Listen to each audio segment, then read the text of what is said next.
Well, even though we all face loss and grief in our lives, we process those powerful emotions in our own unique ways. Author and actress Marianne Leone has put her personal experiences into words in the hopes of helping others. Well, I actually chatted with her about her book, Five Dog Epiphany. Marianne, it is such a pleasure to chat with you this morning. How are you today? I'm very well, thanks, and thank you for having me. Absolutely. I was reading through your story, and first of all, I really want to say my condolences for the loss of your son and Thank you. those difficult times that you went through. Again, such an inspiring story, though, to make great things out of something so tough. So it is a pleasure to be here with you this morning. Okay.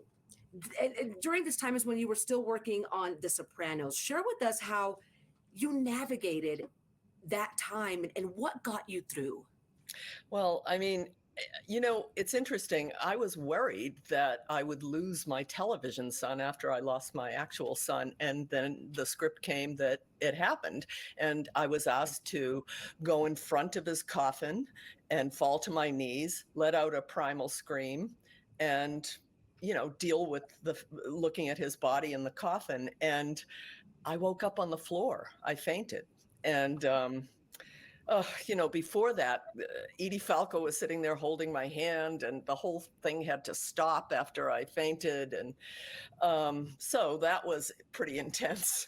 And I woke up with one of Tony's guys, who was an ex-cop, with his fingers on my pulse saying, "Are you on meds?" Oh my It was a goodness. craziness to the whole thing. Yeah. So I think those are just your true emotions in that moment. And I just can't absolutely. imagine.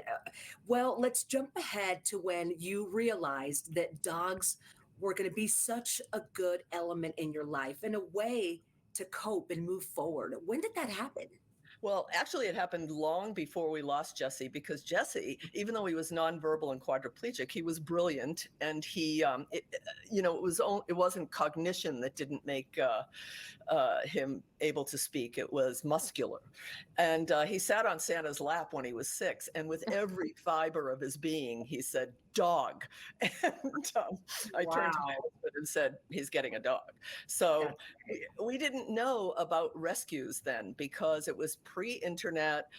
We did the bad thing. We went to a pet store and got a dog who was obviously bred, in one of those terrible puppy mills. But mhm. he became Jesse's first sibling, and they were best friends. And Goody, what happened was, after Jesse died, I did this thing that was like The Body Keeps the Score, that book. Do you know that book? And Mhm. I grew a tumor that was the same size as Jesse at birth. And Oh, they removed the tumor. It was, I didn't have cancer, but Goody died the night of my operation. And when I was recovering from it, I just felt so bleak without a dog in the house. It was like Goody had been a kind of balm. Not that anything can really ease the pain, but and so I started looking at Pet Finder, and I found the first 2 rescues, Lucky Dog and French Fry. And oh, they were adorable. with us. They were with us for 13 years, and they each died at 17 Wow. during lockdown. And Okay. I remember saying to my husband, a dogless household under lockdown. I don't know if we can do this. And Yeah. he said at first, "I'm still mourning Frenchie," and it didn't matter. I got 2 dogs You from got some more. Louisiana, Yeah.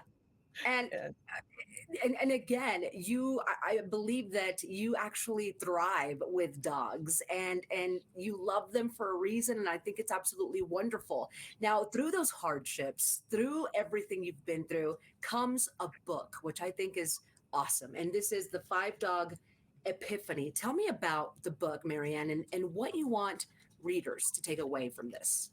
well, it's my 3rd book, and I wanted people to understand that, people are afraid to even talk about grief, and people don't want to know that it's my first book. People kept asking me, was it cathartic to write the book? So many people asked me that. I looked up the root meaning of cathartic, and it was to purge. And I thought, I have not purged my son at all. And what I want people to understand is that when you experience a huge loss like this, it will stay with you forever. But it does not mean that you will not experience joy.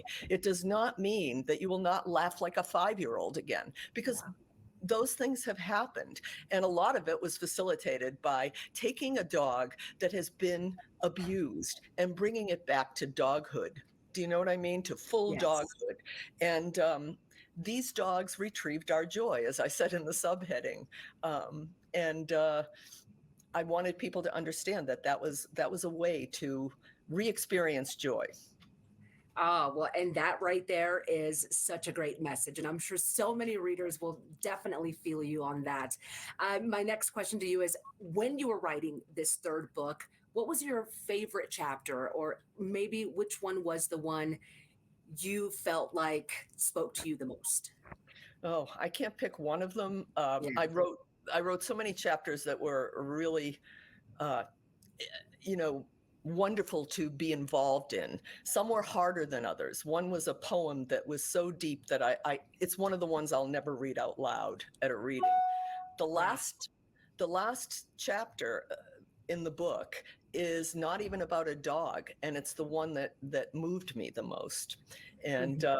I won't give it away, but it was about a bird I discovered at Jesse's best friend after he died.